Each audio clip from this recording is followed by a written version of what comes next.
बिस्मिल्लाहिर्रहमानिर्रहीम, अस्सलाम वालेकुम। आप सभी को खुश आमदीद। मैं हूं सलमान मिर्जा और आप देख रहे हैं मेरा यूट्यूब चैनल और Facebook page sum up with Salman Mirza. जनाब, क्या हाल है? कैसे हैं आप लोग? मैं उम्मीद करता हूं, दुआ करता हूं आप जहां हो खैर वाफियत से हो, सेहतमंद हो, तंदुरुस्त हो। और ये वीडियो देखने के लिए आप सभी ने अपना कीमती वक्त निकाला है। वीडियो के आगाज में तहे दिल से आप सभी का मैं शुक्रिया अदा करता हूं। जनाब, 9 अक्टूबर साल 2024 मैनचेस्टर पुलिस को एक इतला मिलती है कि ऑक्सफोर्ड रोड पर एक घर के अंदर एक खातून जो कि हामला है, इंतहाई जख्मी हालत में पड़ी हुई है। फौरी तौर पर पुलिस और एम्बुलेंस उस घर पर पहुंच जाती है। घर के अंदर दाखिल होती है तो देखती है कि जनाब एक लड़की सीढ़ियों से गिर के नीचे जख्मी हालत में नहीं है बल्कि इंतकाल कर चुकी है। लड़की के बारे में पता लगाने की कोशिश की जाती है तो पता चलता है कि इसका नाम मिशाल इलियास है। 24 साल की लड़की है और इसका ताल्लुक पाकिस्तान से है और स्पाउस वीजे पर ये यहां पर आई हुई थी। जब ये सारा मामला होता है तो घर के अंदर सिर्फ 2 लोग मौजूद होते हैं। एक ये मिशाल इलियास जो कि इंतकाल कर चुकी होती है, 6 महीने पहले इसकी शादी होती है, हामला होती है ये, और इसका ससुर मौजूद होता है जिसकी उम्र 53 साल है। नदीम मोहम्मद बेग इसका नाम है। मूंछों के हवाले से काफी ज्यादा शोहरत रखता है क्योंकि काफी ज्यादा मूंछें डराने के हिसाब से इसने अपने चेहरे पर सजाई होती हैं और पेशे के एतबार से ये एक सिक्योरिटी गार्ड होता है। अब घर के अंदर 2 लोग मौजूद हैं और एक लड़की जो है वो इंतकाल कर चुकी है जो कि दूसरे शख्स की बहू है, यानी नदीम मोहम्मद बेग की बहू है। पुलिस अपनी तहकीकात का आगाज करती है। नदीम से पूछती है कि भाई एग्जैक्टली हुआ क्या। नदीम साहब ये कहानी सुनाते हैं और बताते हैं कि जनाब सुबह का टाइम था, सब लोग अपने कामों पर चले गए थे। मेरा बेटा भी जो कि इस लड़की का शौहर था ये भी चला गया था अपने काम पे। 10:15 10:30 का टाइम होता है। मुझे वॉशरूम जाने की हाजत होती है तो मैं उठ के वॉशरूम जाता हूं तो पीछे से मुझे एक जोरदार आवाज आती है। मैं फौरी भागता हुआ आता हूं तो मैं देखता हूं कि मेरी जो बहू है ना, मिशाल इलियास, वो सीढ़ियों से नीचे की तरफ गिरी हुई होती है। मेरे हाथ पैर फूल जाते हैं। मैं फौरी तौर पर पुलिस को, एम्बुलेंस को इत्तला करता हूं और उसके बाद आप यहां पर मौजूद हैं। पुलिस को इस कहानी पर यकीन नहीं होता और ऑब्वियसली किसी को इस कहानी पर यकीन नहीं होगा। कोई बच्चा भी समझ जाएगा कि ये झूठ बोला जा रहा है। खैर जनाब, पुलिस अपनी तहकीकात का आगाज करती है। जो मिशाल इलियास नामी इस लड़की की जो लाश होती है उसको अस्पताल मुंतकिल किया जाता है। इब्तिदाई मुआयना, पोस्टमार्टम से पहले इब्तिदाई मुआयना किया जाता है। इब्तिदाई मुआयने में पता चलता है कि जनाब लड़की के कपड़ों पर 2 जगह खून के निशानात हैं। इब्तिदाई मुआयने में भी पता चलता है कि इसकी नाक पे और गर्दन पर चोटों के निशानात हैं जो कि गिरने से भी लग सकते हैं और मारपीट से भी लग सकते हैं। इसका एक हाथ का नाखून टूटा हुआ है और इसके जिस्म पे 2 जगह खून के निशानात हैं। ये इब्तिदाई मुआयना होता है। अच्छा, उसके बाद जब इसका पोस्टमार्टम किया जाता है, पोस्टमार्टम करने के बाद भी पता चलता है कि जनाब इसकी जो मौत हुई है वो सीढ़ियां गिरने से नहीं हुई बल्कि दम घुटने की वजह से हुई है। यानी जानबूझकर इसका गला घोटा गया है जिसकी वजह से इसकी मौत वाकई हुई है। पुलिस को शक हो जाता है कि जनाब ये मामला हादसाती मामला नहीं है, ये मामला कत्ल का मामला है। अच्छा जनाब, पुलिस थोड़ा बैकग्राउंड तलाश करने की कोशिश करती है तो पता चलता है कि ये जो लड़की है मिशाल इलियास, इसकी 6 महीने पहले पाकिस्तान के अंदर शादी हुई थी और ये नदीम मोहम्मद बेग अपनी फैमिली के साथ, अपने बेटे के साथ पाकिस्तान गया था। अपने बेटे की धूम धड़के के साथ शादी की थी। शादी में ये नाच गाना भी कर रहे थे, सब लोग खुश थे। और उसके बाद जब इसका स्पाउस वीजा लगा इस लड़की का तो इस लड़की को लेके ये बरतानिया आ गए। अच्छा, फिर पुलिस इसका फोन तलाश करती है। फोन मिल जाता है, फोन का फॉरेंसिक किया जाता है तो पता चलता है कि सुबह 10:30 बजे इस वाक़े से थोड़ी देर पहले इस वाक़े से ये जो लड़की है ना, ये पाकिस्तान के अंदर अपनी वालिदा रेहाना बीबी से बात कर रही थी। और रेहाना बीबी से जो आखिरी बात की जाती है ये मिशाल इलियास की, वो अब गुफ्तगू में कहती है कि नीचे मैंने मशीन लगाई हुई है कपड़े धोने की और उसकी सीटी बज चुकी है तो मैं कपड़े निकालने जा रही हूं, मैं आपको दोबारा कॉल करती हूं। लेकिन रेहाना बीबी बताती हैं कि उसके बाद फिर दोबारा इसकी कॉल आई नहीं। फिर जब पुलिस मजीद तहकीकात करती है रेहाना बीबी से फोन पर, क्योंकि रेहाना बीबी तो पाकिस्तान में होती हैं, तो रेहाना बीबी ये बताती हैं कि मेरी बेटी बहुत खुश थी अपने ससुराल में। उसको किसी किस्म की कोई परेशानी, किसी दिक्कत का सामना नहीं था। लेकिन अपने दोस्तों से अक्सर ये बात कहती थी कि इसका जो ससुर है नदीम मोहम्मद बेग, इसका रवैया इसके साथ सही नहीं है। और ये अक्सर ये बात कहता है कि यार तुम्हें स्पाउस वीजा मिल कैसे गया। यानी आप खुद उस लड़की को अपने बेटे की बहू बना के बरतानिया लेकर आए हैं और आप उसको ये ताने दे रहे हैं कि तुम्हें स्पाउस वीजा मिल कैसे गया। अक्सर मैं अपनी वीडियोस के अंदर ही बात करता हूं, मैं आपको पूरा वाकया आगे करके बयान करूंगा किस तरह से इसने इकबाल जुर्म किया, क्या कुछ हुआ। लेकिन अक्सर ये बात मैं कहता हूं कि बरतानिया के अंदर रहने वाली पाकिस्तानी कम्युनिटी जो कि काफी अरसा दराज पहले बरतानिया शिफ्ट हो गई थी, उनको बरतानवी सिटीजनशिप मिल गई है, कुछ अच्छे बिजनेस उन्होंने बना लिए, अल्लाह ने उनको तरक्की दे दी है।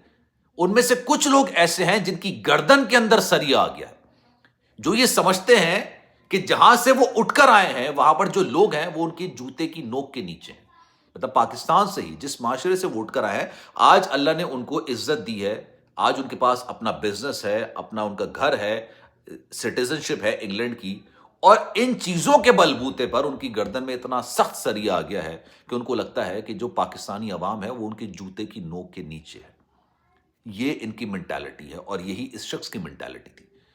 جب پولیس کو ایویڈنسز مل جاتے ہیں, پولیس جو ہے نا اس کو گرفتار کرنے کے لیے, ندیم محمد بیگ کو گرفتار کرنے کے لیے اس کے گھر پہنچتی ہے, اس کو حراست میں لیا جاتا ہے, اس کو منتقل کیا جاتا ہے پولیس تھانے کے اندر, اور وہاں پر تفتیش کا, انٹیروگیشن کا, باقاعدہ طور پر انٹرویو کہتے ہیں اس انٹیروگیشن کو یوزلی نا, کیونکہ مار پیٹ تو ہوتی نہیں ہے وہاں پر, انٹرویو کیا جاتا ہے, وہاں سے اس کی تحقیقات کا آغاز ہوتا ہے, اس کے سامنے ایویڈنسز رکھے جاتے ہیں, یہ اپنا جرم قبول کرنے سے انکار کر دیتا ہے, کہتا ہے بھائی میں نے نہیں مارا, یہ تو حادثاتی موت. وہ کہتے ہیں کہ جناب یہ جو ناخن ٹوٹا ہوا ہے اس کے اندر آپ کا ڈی این اے ہے, جو کپڑوں پہ خون لگے ہیں اس میں آپ کا ڈی این اے ہے, اس کی موت گرنے سے نہیں ہوئی, گلا دبانے سے ہوئی ہے.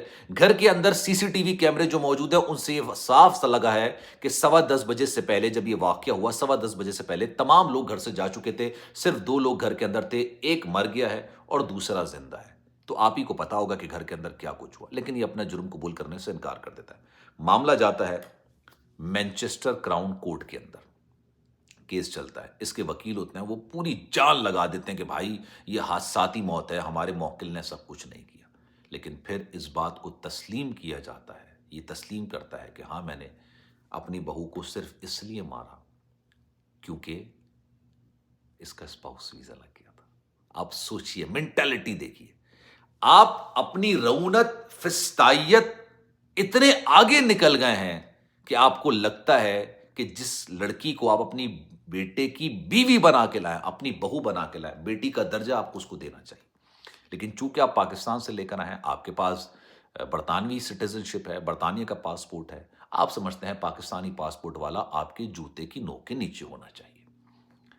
یہ کہاں کی مینٹالٹی ہے, کہاں کی سوچ ہے؟ میری نظر کے اندر یہ فستائیت, شیطانیت سے زیادہ اور کچھ نہیں ہے. یہ مغروریت سے زیادہ, فرعونیت سے زیادہ غالباً شاید کچھ نہیں ہے. اس کے شوہر سے اس کے تعلقات بہت اچھے تھے, مریم کے, مشال الیاس کے اپنے شوہر سے بڑے اچھے تعلقات تھے. لیکن اس کا جو سسر ہے نا, اس کو ایکسیپٹ نہیں کر پا رہا تھا.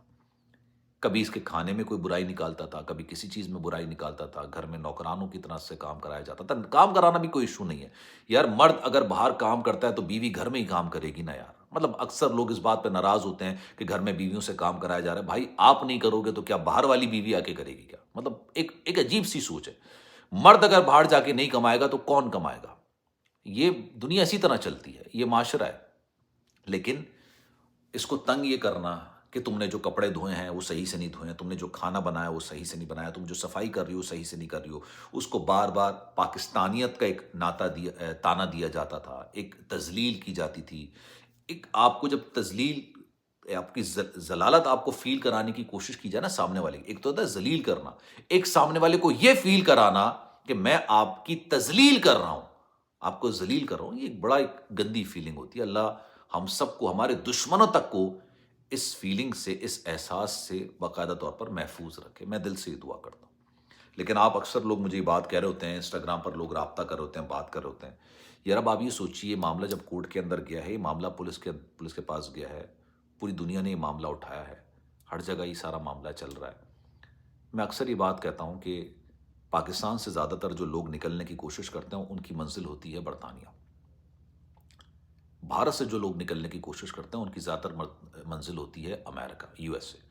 اکثر لوگ ڈنکی لگا کے بھارتی یو ایس اے آتے ہیں, اور اکثر لوگ پاکستانی ڈنکی لگا کے یو کے جاتے ہیں. ایک سوچ ہے, مینٹالٹی. اس لیے پاکستانیوں کی تعداد برطانیہ کے اندر کافی زیادہ ہے, کافی زیادہ لوگ ہیں جو کہ برطانیہ کے اندر اس وقت رہ رہے ہیں. لیکن یار اللہ نے آپ کو عزت دی ہے, آپ کا ہاتھ تھاما ہے, آپ کا کاروبار اچھا ہو گیا, آج آپ 4 پیسے کما رہے ہو, آج اس قابل ہو کہ آپ کسی کی مدد کر سکتے ہو, تو فرعونیت کس بات کی ہے, فستائیت کس بات کی ہے, مغروریت کس بات کی ہے؟ آپ کی بھی تو کسی نے مدد کی ہوگی. آپ بھی جب یہاں پر آئے ہوگے, برطانیہ میں آئے ہوگے, تب بھی آپ کورے کاغذ کی طرح ہوگے, آپ کو کچھ نہیں پتا ہوگا, آپ کی کسی نے مدد کی ہوگی. یہ سوچ کے دوسرے کی مدد کیا کریں کہ آپ کی بھی کسی نے مدد کی تھی, اور اس نے آپ کی ذات پر احسان نہیں کیا تھا, اس کی بھی کسی نے مدد کی تھی. اٹس لائک اے سائیکل, اور یہ سائیکل چلتا رہے گا. تو لوگوں کے لیے آسانیاں پیدا، جو دوسروں کے لیے اللہ کی مخلوق کے لیے، اللہ کے بندوں کے لیے جو آسانیاں پیدا کرتا ہے، اللہ اس کے لیے آسانیاں پیدا کرتا ہے. اگر یہ سوچ، یہ سمجھ ہمارے میں آ جائے، تمہارے 80 سے 90% معاملات حل ہو جائیں گے. خیال رکھیے گا اپنا. کامنٹ سیکشن میں اپنی رائے کا اظہار ضرور کیجیے گا. اللہ حافظ.